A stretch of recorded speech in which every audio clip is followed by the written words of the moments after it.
Thanks for watching this episode of Capital City News, your connection to Salt Lake City government. I'm your host, Poonam Kumar. On this week's show, we'll be interviewing District 4 Council Member Derek Kitchen about the city's homeless site services selection process. And our History Minute is about the old fort at Pioneer Park. But first, let's start with our legislative update and look back. Councilmember Lisa Adams joined Mayor Jackie Biskupski and the Sugar House Community Council to begin demolition work on the old Ute Car Wash in Sugar House.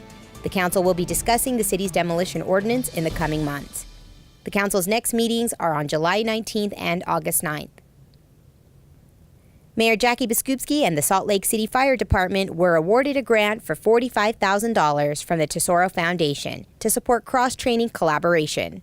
This unique partnership also provides cross-training in oil spill drills, spill contingency plans, and industrial incident command techniques. A joint resolution approved by the City Council and the Mayor in mid-July commits the city to reducing overall community carbon emissions by at least 80% by 2040. The city is working on transitioning to 100% renewable energy for community electricity needs by 2032. Salt Lake City was proud to award 4 businesses for leading on energy efficiency as part of the Project Skyline program.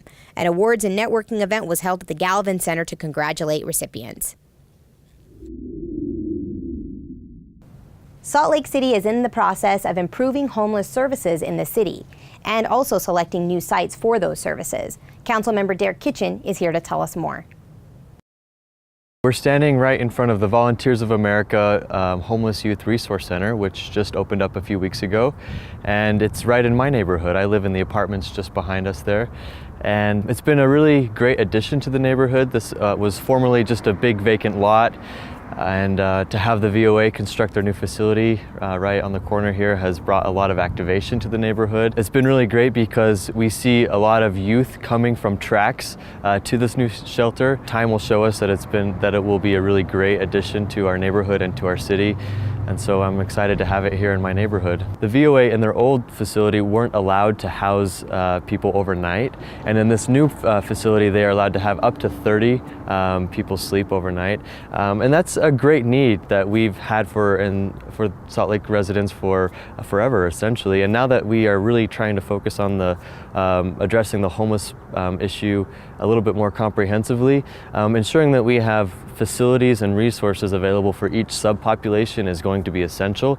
And so I see this Youth Resource Center as just the first step in getting us into the dispersed model that the county and the state have been talking about.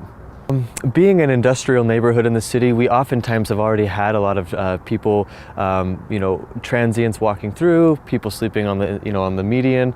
So what I've noticed so far with the new Youth Resource Center here is that we actually have more eyes on the street, more proactive engagement with people who may be passing through.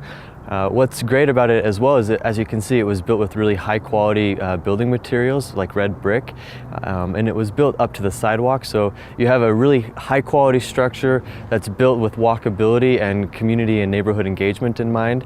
And so it's a really great addition to the neighborhood here. What's also fantastic is that this formerly industrial neighborhood has been seeing a lot of additional investment, thanks in part to things like the VOA shelter here. So just a block and a half away, we have a couple new restaurants coming online, a new market. We have Spy Hop is relocating their facilities nearby. And so you have this huge opportunity, and the VOA shelter is just helping us get to that critical mass of investment in this neighborhood. And I think one thing that's really important to note is that building a shelter has actually not deterred investment. In fact, it's encouraged additional investment in the neighborhood. And you see that here, you also see that over on 3rd South, 3rd East with the YWCA. And so I think that there's this misperception that having homeless services or facilities nearby is a drag on property values, when it's actually quite the opposite. Next up is our History Minute. After the Mormon pioneers decided that Salt Lake City would indeed be their home, they set to work building a fort where they could all live until more immediate concerns could be dealt with. Groups of pioneers set to work making their fort, while others set to work growing crops. Others still began the job of laying out the city, deciding a place for the temple and dividing the land into plats. The first school was established on this block, and the first homes in the city were built on the eastern wall of the fort. The fort was shabby, though, built of clay and mud by pioneers who assumed that Salt Lake City didn't have a rainy season. The roofs were flat, and the fort itself was infested with mice. Once the rains started, the fort's walls would melt, and people inside would still need to fashion makeshift umbrellas. To sleep, they said sometimes they'd have to kill 50 or 60 mice. Despite the problems, this block served as the center of life in Salt Lake City for the first 2 decades of the settlement. On July 24th of 1898, the site of this original fort was officially dedicated as Pioneer Park, and that's how it's referred to this day. It's changed a lot over the years, but has remained a city park for well over 100 of them. That's it for this edition of Capital City News. We hope you tune in next time to stay up to date on all the latest. For SLC TV, I'm Poonam Kumar.